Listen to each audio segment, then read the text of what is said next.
নমস্কার, আমার চ্যানেলে তোমাদের অনেক অনেক স্বাগত। আজকে আমি বানিয়ে নেব খুব অল্প তেলে কড়াই পনিরের মতন একটা সুন্দর রেসিপি। সেটাতে যে পনিরটা আমি ব্যবহার করেছি সেটাও কিন্তু আমি বাড়িতেই তৈরি করেছি। একটা প্যান নিয়ে নিয়েছি, এবার ওটা হালকা গরম হতে দেব। গরম হয়ে গেলে তার মধ্যে অ্যাড করলাম গোটা জিরে, গোটা ধনে, একটা তেজপাতা আর গোটা গরম মশলা। হালকা লালচে হয়ে গেলে ওটা তুলে রেখে দেবো। এবার ওই প্যানের মধ্যে অল্প 1 চামচ মতন তেল অ্যাড করলাম। এবার তার মধ্যে পনিরের পিসগুলো দিয়ে করে হালকা লালচে করে একটু ভেজে নেব।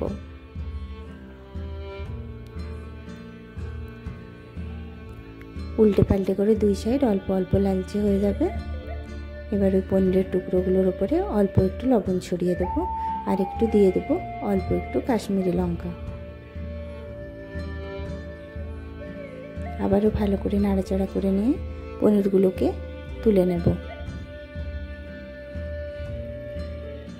এবার ওই অল্প তেলের মধ্যেই দিয়ে দিলাম আগে থেকে কেটে রাখা পেঁয়াজ, অল্প একটু আদা কুচি, রসুন, আর দিয়ে দিলাম 4 থেকে 5টা কাজু, আর দিয়ে দেব কুচনো টমেটো। অল্প একটু লবণ দিয়ে ভালো করে হালকা হালকা করে নেড়ে চেড়ে নেব। অল্প একটু ভাজা ভাজা হয়ে গেছে, এর মধ্যে একটা কাঁচা লঙ্কা অ্যাড করেছি।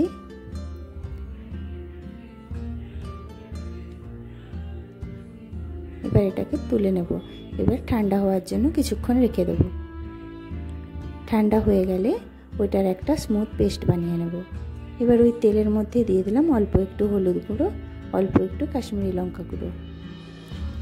এরপরে ওই যে পেস্টটা বানালাম সেই পেস্টটা দিয়ে দেবো।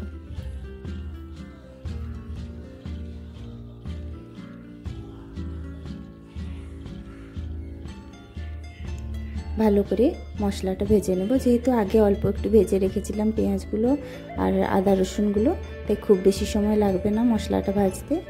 অল্প একটু লবণ দিয়ে দিলাম। এবার এর মধ্যে অ্যাড করলাম ওই যে শুকনো তাওয়াতে যে ভেজে রেখেছিলাম মশলাটা, ওটা অল্প একটু গোলমরিচের গুঁড়ো দিলাম। আবারও ভালো করে মিশিয়ে নেব।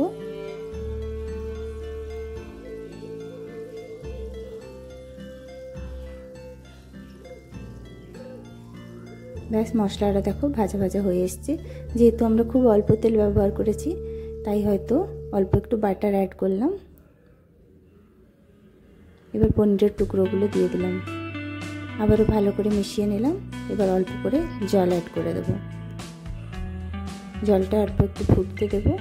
এবার ওপর থেকে দিয়ে দেব কাসুরি মেথি।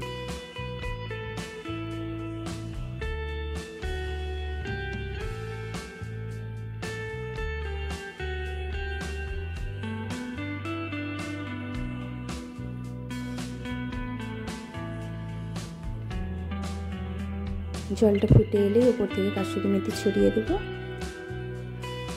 চলো, পনির কিন্তু একেবারে রেডি হয়ে গেছে। অল্প তেলে পনির খেয়ে নাও, হেলদি টেস্টি পনির।